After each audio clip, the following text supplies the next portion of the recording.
লেখিকা রিমা বিশ্বাসের মৌসুম। অনেক দিন হলো লফটের জিনিসগুলো পরিষ্কার করা হয় না। মা প্রায় দিনই বলে, একবার দেখে বুঝে আমায় বলে দে রুদ্র, আমি নয় পরিষ্কার করে রাখি। এত আবর্জনা আমার ভালো লাগে না। সত্যি আবর্জনায় ভরে গেছে লফট। সময়ই হয় না যে ওগুলো দেখে শুনে দরকার অদরকার ভাগ করে ফেলে দেওয়া আর রেখে দেওয়ার কাজটুকু সারে। আজ করবে, নইলে আর হবে না। এর পিছনে অবশ্য অনুরাধার খ্যাচ খ্যাচ একটা কারণ। এখনও ওপাশে নিজের ঘরে ল্যাপটপে বসে ওই একই কথা আউড়ে যাচ্ছেন। ইটস রিয়েলি ইরিটেটেড মি রুদ্র, তুমি আমার কথা সিরিয়াসলি নিচ্ছই না। এইবার নিউ ইয়ার রেজুলেশন এটাই নাও যে আমি ঘরদোর পরিষ্কার রাখবো। রুদ্র ওর ঘরে বসে মুচকে হাসল। মা ব্যস্ত মানুষ, একটি বিজ্ঞাপন সংস্থার সাব এডিটর, ইংলিশে এমএ, যার অকাজের আর কাজের জিনিসের মাঝের গুরুত্ব বিভেদে বড় রুচি। গা ঝাড়া দিয়ে রুদ্র উঠল। বিছানার ওপর দাঁড়িয়ে দেওয়ালের উঁচুতে ফিট করা কাঠের লফটের পাল্লা খুলে ওই অবাক পৃথিবীর দিকে চেয়ে রইল। তাকিয়ে দেখছে সব কিছু মাথা ঘুরে যাওয়ার ভঙ্গিতে। এ যে বিস্তর মাথা খাটানোর ব্যাপার। প্রচুর ধুলো মাখা বইপত্র, লালচে হয়ে আসা খবরের কাগজ, কিছু প্লাস্টিকের আবরণে রক্ষিত চেনা কিন্তু অজানা ফাইলপত্তর, ডায়েরি। রুদ্র ঠিক করে ফেলল সবসময় যে মায়ের কথা অক্ষরে অক্ষরে পালন করতে হবে এ কথা কোন ডিকশনারিতে লেখা আছে। আর এই লফটের কোল কাত হয়ে দাঁড়িয়ে থাকা কলার ছেঁড়া মোটা মাস্তানের মতন পরপর তিনখানা ডিকশনারি। কি আশ্চর্য, এটা তো আর রুদ্রর সম্পত্তি নয়, মায়ের। তবে মা কেন খামোখা ওকে দিয়ে নিজের সাপেক্ষে একটা মজবুত যুক্তি খাড়া করতে পেরে এ যাত্রায় বাঁচার একটা উপায় পেয়ে যেন হাঁপ ছেড়ে বাঁচল। লফটের পাল্লাটা বন্ধ করে সবে পিছন ফিরেছি কি বাবার মুখোমুখি। হাতে দেওয়াল ঘড়ি, গায়ে চাদর অর্ধেক হাত বেয়ে ঝুলছে। দিবাকর কিছুটা দ্বিধায় একবার বাঁ হাতের ঘড়ি ও একবার ডান হাতের ব্যাটারির দিকে চেয়ে দেখছেন। তারপর বললেন, নতুন ব্যাটারি লাগালাম, তাও চলে না। তবে কি গেল? হ্যাঁ গেল বলে রুদ্র এক লাফে খাট থেকে নামলে দিবাকর বললেন, তবে লফটে তুলে রাখ। ভুড়ো কুচকে রুদ্র বলল, কেন? ও রেখে কি হবে? ডাস্টবিনে চালান করো। ডাস্টবিন? বিস্ময়ে তাকালেন দিবাকর। তারপর বললেন, সে কি রে, ঘড়ি ডাস্টবিনে ফেলে দেব? ও কি আর ঘড়ি আছে বাবা, ও এখন পটচিত্র মাত্র। কি হবে রেখে দিয়ে? এই করে লফট ভর্তি একগাদা আবর্জনার চাষ। চাষ যদি শেষ হয়ে থাকে তবে কি এবার ফসল কাটা যাবে প্রভু? মাথার খোপায় পেন গুজে সামনে দাঁড়িয়ে অনুরাধা, দুহাত কোমরে স্থাপিত। খাটে টুক করে আবার উঠে রুদ্র বলল, তা আমি একা কেন? আমার ঘর, তার মানে এসব জিনিস আমার একার নাকি? তোমরাও হাত লাগাও। হুম, দুপাশে মাথা নাড়লেন দিবাকর। তারপর মুখে বিস্তৃত হাসি টেনে বললেন, শুনিসনি, কথায় আছে অতি সন্ন্যাসীতে গাজন নষ্ট। তাই এ জগতে একা এসেছি, একাই যেতে হবে এবং নিজের সংগ্রাম একাই করতে হবে। এই ফিলোসফিতে লেগে পড়ো বৎস, পিতার আশীষ সঙ্গে আছে। হাত তুলে আশীর্বাদের ভঙ্গি করে দিবাকর হাতের অকেজো ঘড়ি ও কাজের ব্যাটারির ভিতর ভারসাম্য আনতে আনতে ঘর থেকে বেরিয়ে গেলেন। অনুরাধা একপাশে মাথা কাত করে ঠোঁটে একটা দুষ্টুমির ভঙ্গিতে বললেন, কেমন বৎস? ব্যাস, আর কি। এভাবে রণ ছেড়ে যদি সমর্থনকারীরা পশ্চাৎপসরণ করে সেক্ষেত্রে লড়ে মর নয় বাঁচ, ভিন্ন কি উপায় থাকে? তাই রাগের বশে এক হাঁচকায় লফট খোলা ও একে একে শত্রুপক্ষের মক্কেলদের ধরে ধরে বিছানায় আছাড় দেওয়াই হয়ে পড়ে নিয়তি। একটা ছেঁড়া ফাইল, ভিতরে রাজ্যের ব্লাড রিপোর্ট, প্রেসক্রিপশন ভর্তি। এখন বোঝো কোনটা কখন লাগে বা আদপেও লাগারই কথা নয়, তা কি জানার কথা রুদ্রর? নিঃশ্বাস ফেলে পাশের বইগুলো নাড়াচাড়া করতে তুরুক করে বেরিয়ে এলো এক একটা রঙিন খাপ। বেশ হোমরা চোমরা চেহারা, খামের প্রতি এক রহস্যময় আকর্ষণ সবসময় কাজ করে। হয়তো ভিতরের জিনিস রুদ্র চেনা, হয়তোবা নেহাত তুচ্ছ একটা জিনিস, কিন্তু এই মুহূর্তে যে সে বিস্তৃত, তাই কৌতূহল টানছে আনচান উত্তেজনায়। খামের মুখ ফাঁক করতে অবশ্য বিস্তৃত হয়ে রইল না আর কিছুই। বুকটা কেন যেন দমে গেল। দুপা সামনের দিকে টান করে রুদ্র চোখ রেখেছে সিলিংয়ে। মুখটা এখনো কি মনে পড়ে? রুদ্র তো ফেসবুক ইনস্টলই করেনি তারপর থেকে, তাই মুখ মনে নেই, মনে করতে ইচ্ছেও করে না। কত বছর আগে হয়েছিল শেষ দেখা তাও রুদ্র মনে করতেও চায় না। কিন্তু ভোলা কি সহজ ছিল তখন? না চাইতেই তো চলে আসতো পায়েল মাথার আঙিনায়। সে যেন অবাধ্য এক কাক, যাকে বারবার আক্রোশে ঢিল ছুঁড়ে তাড়িয়ে দিলেও ক্ষণিকের অন্যমনস্কতায় সুযোগ নিয়ে সে আবার আসে মনের জমি দখল করতে। কি শাস্তির কাজ ছিল ওকে ভোলা। মেয়েটা কে? মেয়েটা কে? এ প্রশ্ন তখন উঠতি বয়সের এক বাহাদুরি।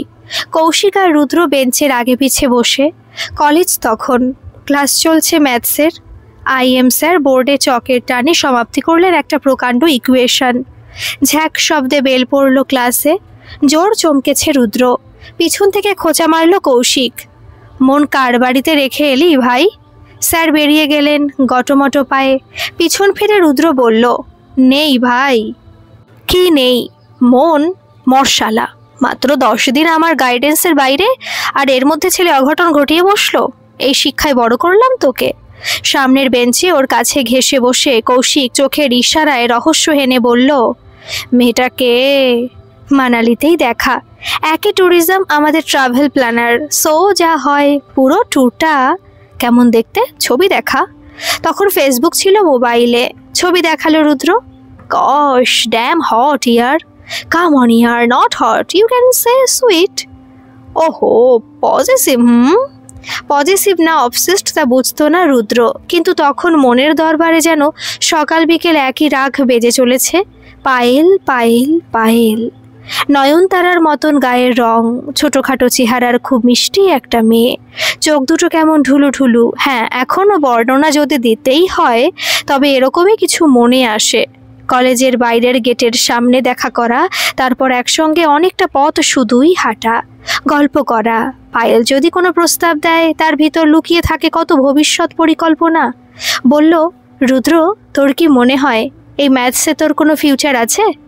রুদ্র বলল, ভালো লাগে, মার্কস ভালো আসে, ফার্দার স্টাডির স্কোপ আছে। কেন?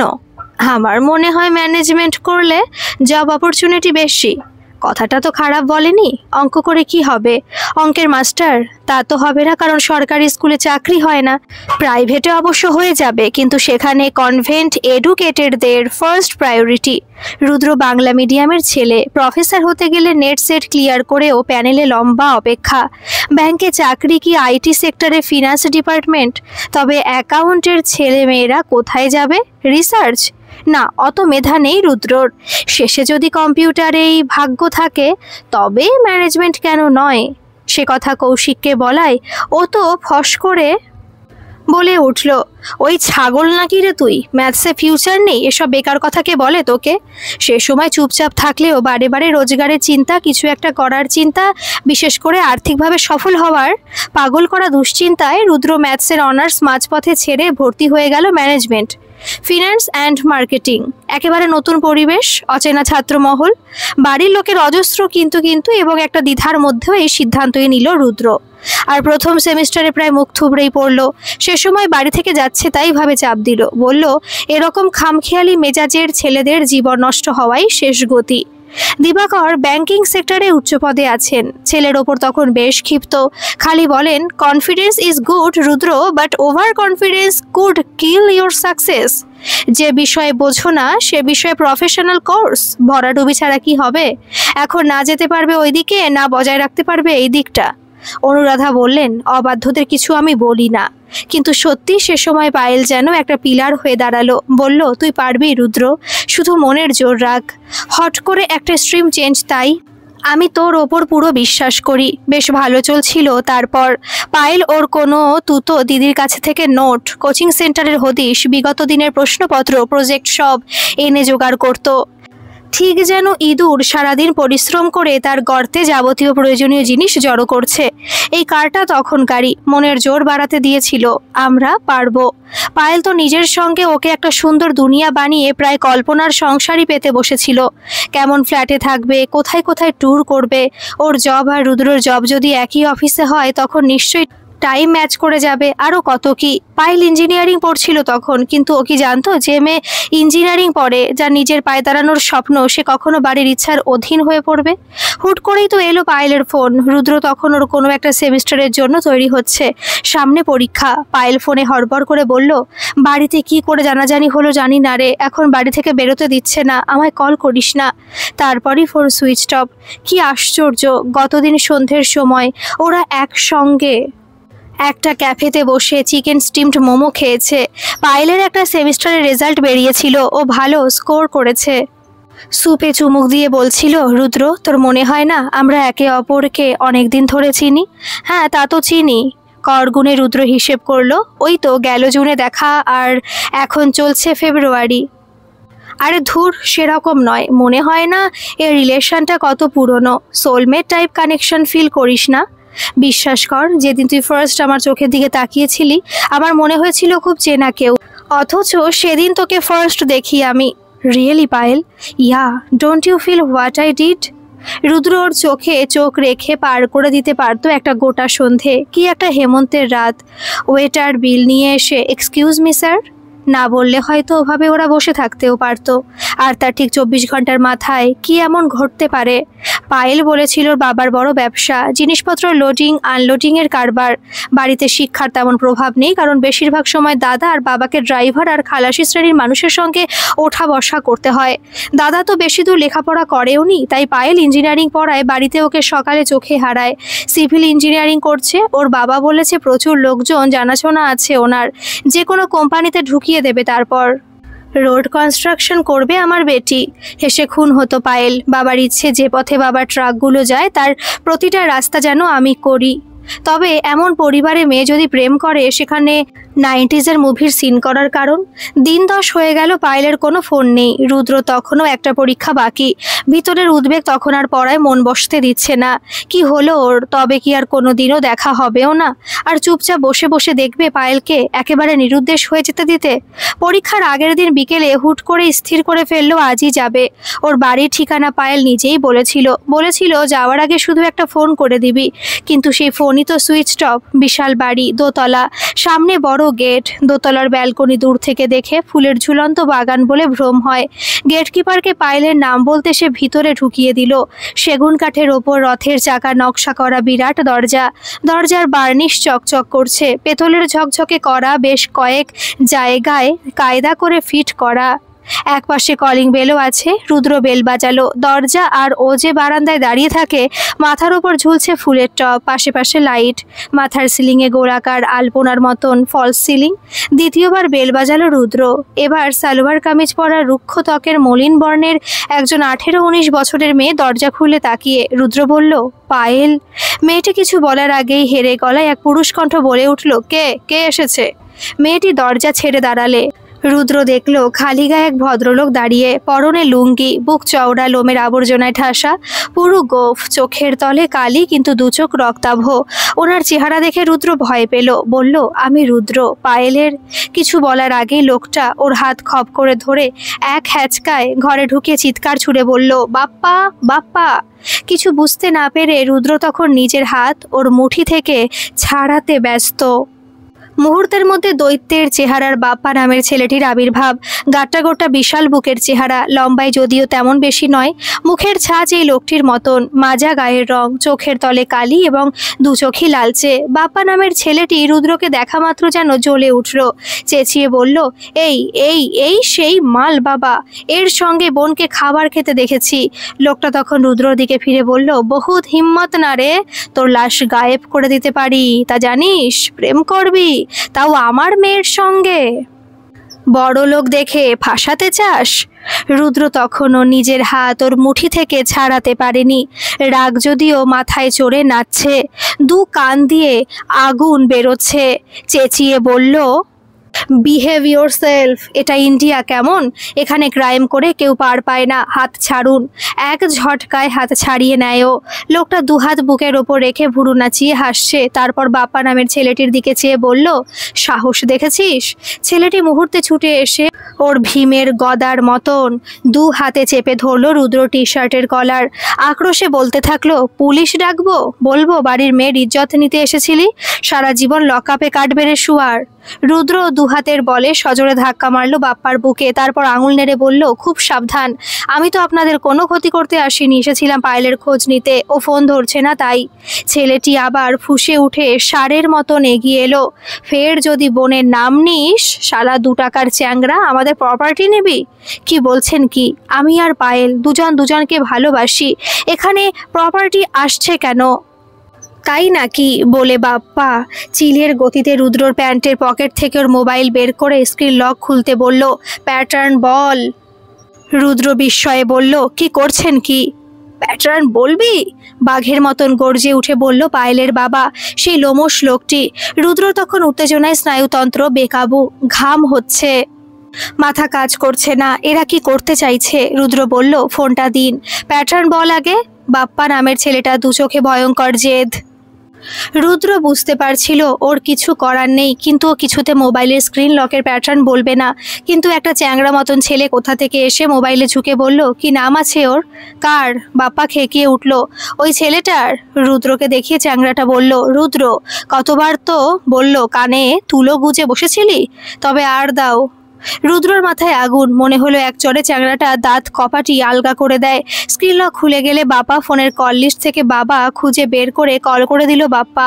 ফোনে বলল, ছেলেকে জ্যান্ত পেতে চাইলে এখনই আমার বলা অ্যাড্রেসে আসুন। হতচ্ছাড়া আমার বোনকে ফাঁসাতে গিয়ে নিজে ফেসেছে। খবরদার, পুলিশ থানা করার আগে ভেবে দেখবেন, আপনার ছেলে উল্টো কেস খাবে কিন্তু। দিবাকর মিনিট 40-এর ভেতর এলেন। একা আসেননি, সঙ্গে এনেছিলেন ব্যাংকের সহকর্মী তালুকদার আর ঘোষাল বাবুকে। দুজনেই রাশভারী চেহারা, নিজের এলাকার বেশ নাম ডাক করা লোক। তালুকদার ভুরু কুচকে ভারী গলায় বললেন, এসব কি? একটা বাচ্চা ছেলেকে আটক করে বাপকে ফোন করা হচ্ছে, কি মনে করো পার পেয়ে যাবে? পায়েলের বাবা ওর চওড়া ছাতি আরো ছড়িয়ে বলল, আমি সবার সামনে ওকে ওয়ার্নিং দিচ্ছি, ও যেন ফের আমার মেয়ের আশেপাশেও না আসে। আপনি জানেন ওর উৎপাতের কারণে মেয়ের কলেজ যাওয়া বন্ধ হয়েছে। শেষের কথাটা একরকম অপবাদ দেওয়ার সুরে লোকটা চেঁচিয়ে বলল। ঘোষাল বললেন, মেয়েকে ডাকুন, ওর মুখ থেকে সে কথা শুনবো। তবে রুদ্র আমাদের বাড়ির ছেলে, ও কেমন স্বভাবে তা আমরা খুব ভালো করে জানি। আমরা বাইরের লোকের সামনে ঘরের মেয়েদের দলিল পেশ করতে ডাকি না। যা বললাম তাই সত্যি, নইলে ও কি করছে এখানে জিজ্ঞেস করুন ওকে। দিবাকর ছেলের কাঁধে হাত রেখে বললেন, তোকে কি ওরা ধরে এনেছে? রুদ্রর মাথা নেমে গেল, উত্তর দিতে পারল না। কি বলেছিলাম স্যার? হ্যাঁ, এখন বলুন, বাড়ির মেয়েকে যদি পারেশান করে, রোমিওগিরি করে, তাকে ভয় দেখায়, হ্যাঁ, যদি বাচ্চা মেয়ের পিছন কুকুর বনে ঘোরে, তবে কোন বাপ রাখবে না বলুন আপনারা? দিবাকর আহত কণ্ঠে ছেলেকে বললেন, রুদ্র তুই? রুদ্র মাথা তুলে বলল, না বাবা, আমরা একে অপরকে পছন্দ করি। আর তখনই সপাটে একটা চর এসে পড়ল রুদ্রর গালে। দিবাকর অপমানে কালো হয়ে যাওয়া মুখে বললেন, ছি, এই তোমার পড়াশোনা, এই তোমার আর আমার মায়ের দেওয়া সংস্কার, পড়াশোনার বয়সে তুমি এসব করো? ছি রুদ্র, ছি। তালুকদার বললেন, কি করছেন দিবাকর দা? ইয়াং ছেলে, এ নিয়ে কেউ? ঘোষাল বললেন, মেয়েকে একবার ডাকুন, ওর মুখ থেকে শুনে যাই ওর বক্তব্য। দিবাকর বললেন, তারা দরকার হবে না, আমরা চলে যাচ্ছি। আমি আর কিছু শুনতে চাই না, এখানে এক মুহূর্ত থাকতেও চাই না। ওরা চারজন যখন বাড়ির বাইরে এলো, তখন চারিপাশ অন্ধকার। আশেপাশের গাছগাছালির মাঝ থেকে ঝিঝি পোকার ডাক কানে আসছে।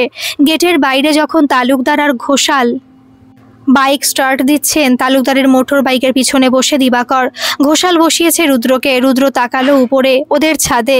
মনে হলো ছায়া মানবী সরে গেল দৃষ্টির আড়ালে। বাইক স্টার্ট দিল, রুদ্র চেয়ে রইল সেদিকে। আর কেউ ছিল না। রুদ্র জানে না ওর মনের ভুল ছিল না সত্যি কেউ ছিল ওখানে। আর কেই বা ছিল? পায়েল কি? কারণ এরপর আর পায়েলের কোনো খোঁজ পায়নি রুদ্র। ওর কলেজে গেছে, কিছু চেনা জানা বন্ধুদের ভিতর খোঁজ করেছে। কেউ কেউ বলেছে ও দুবাইতে আছে, বিয়ে হয়ে গেছে। কেউ বলেছে মুম্বাইতে ওর বড় মামার কাছ থেকে পড়াশোনা করছে।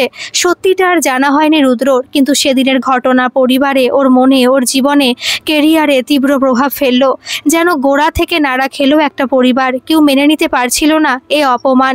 দিবাকর ঘরে বেশি কথা বলতেন না। অফিস কলিগদের সামনে নিজের ছেলের জন্য হেনস্থা হওয়া, ছেলে প্রেম করতে গিয়ে এতটা বিশ্রীভাবে জড়ালো, একজন ইতর লোক বাড়ি ডেকে শাসাচ্ছে, তবে কোন রুচি দিয়ে বড় করলো ছেলেকে? ওর মধ্যে মূল্যবোধ, রুচি কিছুই কি তৈরি হয়নি? হয়তো অফিস কলিগরা কোনোভাবে কথা শোনাতো দিবাকরকে। কেউ উপকার করলে সে এক এক সময় মাথা হয়ে উঠতে চায়। সব বুঝে পরিণত মাথা বেশি দিন নুয়ে থাকতে পারে না। তাই ওই বয়সে দিবাকর ব্যাংক বদলালেন। ক্ষতি হলো অনেক টাকার। বাড়ি থেকে যাতায়াতের দূরত্ব বাড়লো শরীরের ধকল। অনুরাধাও বিরক্ত সে সময়।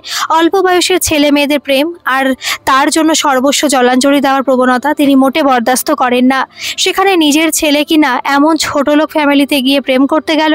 উনি এসব ভাবতে পারেন না। বাড়ি পরিবেশ তখন সর্বদা গুমোট। একটা ঘন ভারী বাতাসে যেন এক জায়গায় থেমে আছে, নড়েও না চড়েও না। রুদ্রর পড়ার স্ট্রিম চেঞ্জ করা, রেজাল্ট মন্দ হওয়া, একটা মেয়ের সঙ্গে জড়িয়ে পড়া, এসব যেন ইঙ্গিত দিচ্ছে একটা ফেলিয়ারের, যা মেনে নেওয়া কষ্টের হলেও এটাই যেন নিয়তি। সকলের কমফর্ট জোন বিঘ্নিত হলে মেজাজ মোলায়েম রাখা সহজ হয় না। বাড়িতে তাই হচ্ছিল। পরিস্থিতি বদলালো কিছুদিনের একটা কোর্স করতে আসা জ্যাঠতুতো দিদি ফ্লোরার আগমন। ফ্লোরা যেন পুরো গ্রহ নক্ষত্রের চালই বদলে দিল। এক একজনের সঙ্গে জীবনের অদ্ভুত সংযোগ থাকে। কারো অনুপ্রবেশে জীবন তছনছ হয়ে যায়, আবার কেউ কেউ ছড়িয়ে ছিটিয়ে যাওয়া সবকিছু কেমন সুন্দর গুটিয়ে এক জায়গায় করে আনে। ফ্লোরা খাবার টেবিলে বসে বকর বকর করে যেত, সবার মুখ দিয়ে কথা বের করেই ছাড়তো। ধীরে ধীরে হাসি ফুটতে লাগলো দিবাকর আর অনুরাধার ঠোঁটে। অনেক দিনের অযত্নের বাগানে খসে পড়া কুড়ির গাছগুলোয় আবার ফুলের সমারোহ। হালকা হতে শুরু করলো রুদ্রর বুক। ফ্লোরা রোজ রাতে ওর মাথায় হাত বুলিয়ে দিত। রুদ্র সব বলেছিল ওকে। ফ্লোরা বলতো, life is a lesson bro, অত কিসের ডিপ্রেশন, জাস্ট চিল।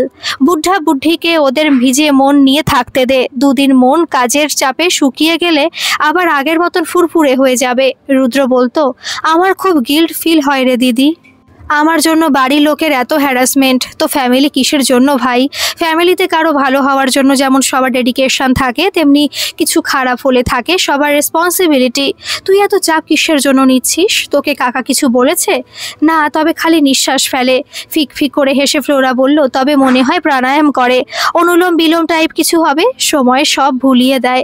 সময় পরিস্থিতি বিগড়ে দিতে পারে, আবার জীবনকে সরল রেখায় টানতেও পারে। জীবন স্বাভাবিক হতে শুরু করলো রুদ্রর। এখন ভালো কোম্পানিতে চাকরি করছে। এক এক সময় মনে মনে ধন্যবাদ জানায় পায়েলকে। স্ট্রিম চেঞ্জ করে লাভই হয়েছে ওর। দরজার কাছে খুক খুক কাশির শব্দে রুদ্র সেদিকে তাকালো। সাদা কালো কম্বিনেশনে কুর্তি আর জিন্সে সামনে দাঁড়িয়ে উপাসনা। আসতে পারি? আমার অনুমতির অপেক্ষা রাখেন বুঝি? কোমরের একটা অদ্ভুত মোচড় এনে ঘরে ঢুকলো উপাসনা। বেশ আকর্ষণীয় ওর চলন। বলল, কি করা হচ্ছে মশাই?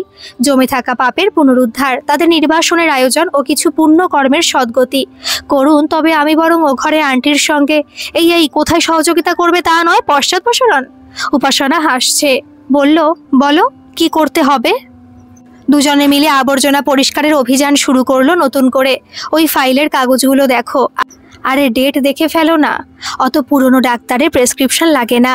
বইগুলো লাইব্রেরিতে দিতে পারো তো। ওরে বাবা, এগুলো কি ডায়েরি? এ তো সব লেখা। ধর তোমার পড়াশোনার ফেলো। কি মুশকিল, এখন পড়বে নাকি? উপাসনা ওর অফিসের। প্রথম যেদিন রুদ্র অফিস জয়েন করে ওর সঙ্গে ধাক্কা খেয়েছিল।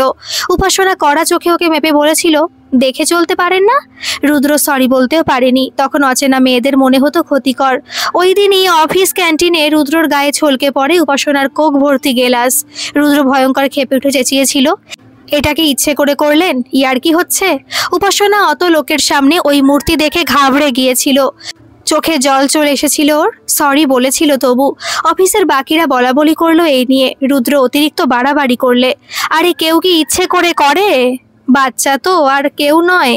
তারপর একটা সাদা ফকফকে টার্টেলের শার্ট এনে রুদ্রর সামনে ধরে উপাসনা বলল, আপনার শার্ট খারাপ হয়ে গিয়েছিল, আমার জন্য এটা আপনার। উপাসনা চলে যাচ্ছিল রুদ্রর ডেস্ক থেকে। রুদ্র ওর চেয়ার ছেড়ে উঠে দাঁড়ালো, বলল, Excuse me, madam. I am really sorry for that day. Actually, I was frustrated for other reasons, so I overreacted. Please don't. সে তখনই বেশ স্বাচ্ছন্দ্য বোধ করলো এবং হাত বাড়িয়ে দিয়ে বলল, আরে ইটস ওকে ইয়ার, why taking so tension? Now we are friends, right? Just chill man. তারপর থেকে বাড়তে থাকে কথা বলা, কাজের সাহায্য, কখনো এক্সট্রা ফেভার, একে অপরের কাজ এগিয়ে দেওয়া, গল্প, ক্যান্টিনে বসে মোমো খাওয়া, চিকেন উইংস চিবোনো, কখনো পেস্ট্রিতে কামড় বসিয়ে ঠোঁটে লেগে থাকা ক্রিম নিয়ে হাসি তামাশা। এই গোপ হয়েছে, বেশ মানাতো কিন্তু, লেডি উইথ মুস্ট্যাচ। তোমাকে তো সান্টা লাগছে। ওরা বন্ধু, খুব ভালো বন্ধু, কিন্তু রুদ্র বুঝতে পারে উপাসনার চোখের চমক অন্য কথা বলে। হয়তো ও ওর ভবিষ্যৎ সঙ্গী ওর মধ্যে দেখে। রাতে একসঙ্গে ডিনার করছিল ওরা। অনুরাধার উপাসনা কোনো একটা ডিশ নিয়ে আলোচনা করছেন, দিবাকর মন দিয়ে খাচ্ছেন লুচি ছিঁড়ে ছিঁড়ে। আয়োধি বিরিয়ানি ট্রাই করেছো আন্টি? পুরো প্রিপারেশন মাটির হাঁড়িতে হয়, রান্নাটাও আলাদা। না রে, আমার খাওয়া হয়নি, তবে যখন সাউথে গিয়েছিলাম তখন হায়দ্রাবাদি বিরিয়ানি যা লেগেছিল না রে। নিঃশ্বাস ফেলে রুদ্র উঠে এলো ওর ঘরে। সব আবর্জনাগুলো প্যাক করে রেখেছে এক জায়গায়। হঠাৎ মনে পড়ল রঙিন খামটার কথা। রুদ্র এদিক ওদিক খুঁজতে লাগলো স্টাডি টেবিলে, দেওয়াল আলমারি প্রতি তাকে, বিছানার চাদরের তলায়। বাধা আবর্জনার গিট খুলতে গিয়ে হাত থেমে গেল রুদ্রর। কি খুঁজছে ও? অতীত কি এতই প্রিয়, না এখনো বন্ধ কুঠুরির ভিতরের ধুলো পড়া তানপুরার তারে টান পড়ে আজও? জীবনে এগিয়ে চললেও কাপড়ের খুঁট পিছনে টেনে ধরার মতন টেনে ধরে অতীত। ভালো লাগা, প্রথম প্রেম, এই আমি আসছি। দরজার কাছে উপাসনা। কিছুটা চমকে ফিরে তাকালো রুদ্র। উপাসনা ঘরে ঢুকে ওর কাঁধের ঝোলা ব্যাগ থেকে বের করলো রঙিন খামটা। বলল, এটা খুঁজছিলে? কপালে ভাঁজ পড়ল রুদ্রর। প্রথম প্রেম? উপাসনা জানতে চায়। রুদ্র উত্তর দিতে পারে না। উপাসনা খামটা ওর দিকে এগিয়ে দিয়ে বলল, থাকুক না, জোর করে কি ভোলা যায়? কখনো কখনো কিন্তু জোর করে মনে করাও যায় না। যা চলছে চলতে দাও না, কেনই বা এত জোরাজোরি? উপাসনা চলে যেতে গেলে রুদ্র ওর হাত টেনে ধরে বলল, আমায় সামলাতে পারো উপাসনা? উপাসনাকে জড়িয়ে ধরেছে রুদ্র, ওর প্রতি হৃদধ্বনি শুনতে পাচ্ছে।